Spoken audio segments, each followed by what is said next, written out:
Okay. Aloha everyone, Javier here, and I'm here to demonstrate exactly how we get geared up. So let's get started. First, I'd like to show you how my gear is laid out. When you go on out to the dive site, let's make sure to stay nice and organized, guys. We have limited space, so notice how my gear is nice and put together, ready to get set up. Now, let's get started. The first thing we need to do is pick up our cylinder, and there are three major things that we need to check. The first one is our visual inspection sticker.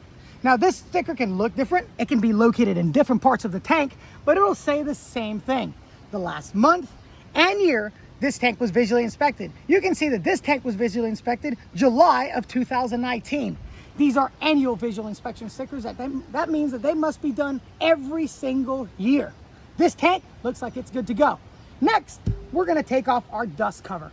Now this dust cover does not protect the valve per se. What it does, it signifies if the tank is full or if it has been used. So after you use your tank, please leave your dust cap off. Next, we're gonna make sure to see that there is an O-ring right there. Now this O-ring can be black, it can be clear, it can be red, but what you don't wanna see is a silver O-ring because that means that there is no O-ring there at all. Lastly, I want to make sure that the internal contents, the air, smells good, and I want to purge any moisture or debris that could potentially be in the valve. So all I'm going to do is I'm going to crack the valve ever so slightly and then stick my face to breathe it. Please don't stick your face here and then turn it on. You blast your eyeballs right out. So let's do it. That's all it takes, guys. It should smell like nothing. So this tank is ready to go. Now let's pick up our BCD. So we're gonna pick up our BCD, and I've got a great tip for everyone to remember which way to do it. Air facing the back of your hair. So the air valve should be facing the back of your head. Most BCDs have a tank strap and a valve strap. You are obviously gonna put the tank strap right over the tank and the valve strap right over the valve. Now, proper alignment. A good general rule of thumb is that the valve should be in line with the neckline.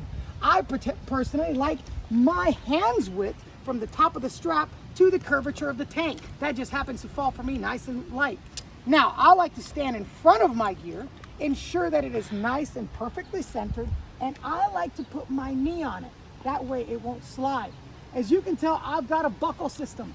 Many of you have got a strap system. If you've got a strap system, you have to pull it tight, move that handle halfway, and ensure you thread it properly. But mine is easy peasy, instructor peasy. Bam! Now, to ensure it's tight enough, I'm gonna push down, pick up, your tank shouldn't move. So, let's go ahead and grab my regulator set. Uncoil your coil, and you're gonna have your regulators falling off to your right, and your computers falling off to your left. First thing we're gonna do is unscrew our little dust cap from our yoke valve. Boop! That's all you have to do. We're gonna take our yoke valve and put it into our tank valve. Nice and easy. We're gonna hand tighten it, making sure that this is nice and level until it stops. That's it. All we want it is hand tight. Perfect. Next, we're gonna connect our low pressure inflator hose to our power inflator. Remember that your low pressure inflator hose is an air valve, so it's got this air coupler. You must pull the air coupler all the way back, push it all the way down, and then move the coupler forward. Now my BCD has two streamlining points. It's got this clip in the middle of the hose, and then I unvelcro the Velcro, and I put the clip right there. And then always remember to Velcro it all the way down. Perfect. Now I always like to teach my students to go ahead and streamline their gear however it is that you streamline it. I particularly like to tuck my alternate into this sweet pocket for my BCD, which is the Aqualung Axiom, and I like to clip my computer to my little retractor. Everything is ready to go. So now I can turn on my air, but I want to make sure that my SPG, my submersible pressure gauge, is not facing me. In a highly unlikely event during pressurization, the SPG were to rupture, you don't want it facing you or your buddy. So all I'm going to do is face it away from me. You can put it on the ground. I like to just face the BCD. I am going to slowly turn the air on, feel it pressurize, and then I'm going to turn the air all the way on. Guys, you need to turn it all the way till it stops. We used to teach a quarter turn back. We don't teach that anymore. So all the way back until it stops. Great, now you can check to make sure that you've got 3,000 PSI. Not sure if you can see that, but I most definitely do. Now let's make sure that all our gear works. First thing I'm gonna do is grab my power inflator and fully inflate my BCD. Remember, it's got overpressurization valves, so you cannot overinflate it. Now let's make sure all of our deflate/dump valves work. My deflator works, my dump valve works, my right shoulder dump valve works, and my right hip dump valve, it works. It's important to know which dump valves work or not. Next, I'm gonna make sure that my regulators work. So I am going to first hit my purge button, making sure that there's no moisture or debris out there. And now I'm gonna simply take a breath. Now, not only did I take a breath to make sure that my regulator worked, but to make sure it didn't taste weird, because the air could be bad. So make sure to taste your air. And I'm gonna do the same thing to my alternate.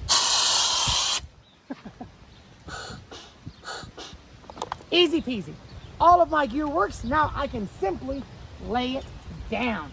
But we're not done, because I still have to put my weights inside of my BCD. I have got an integrated weight system, thankfully. And it's easy to do. As you can tell, you've got a male end here and a female end on your BCD. Simply pick up your BCD so it's nice and vertical and let gravity help slide the pocket down. And you want to hear a solid click. To make sure it's secure, you want to tug on the pocket, not on the handle, because the handle is what disconnects it. I'm gonna rinse and repeat with the other side. And voila! Congratulations. You have just fully assembled, tested, and made sure your gear works.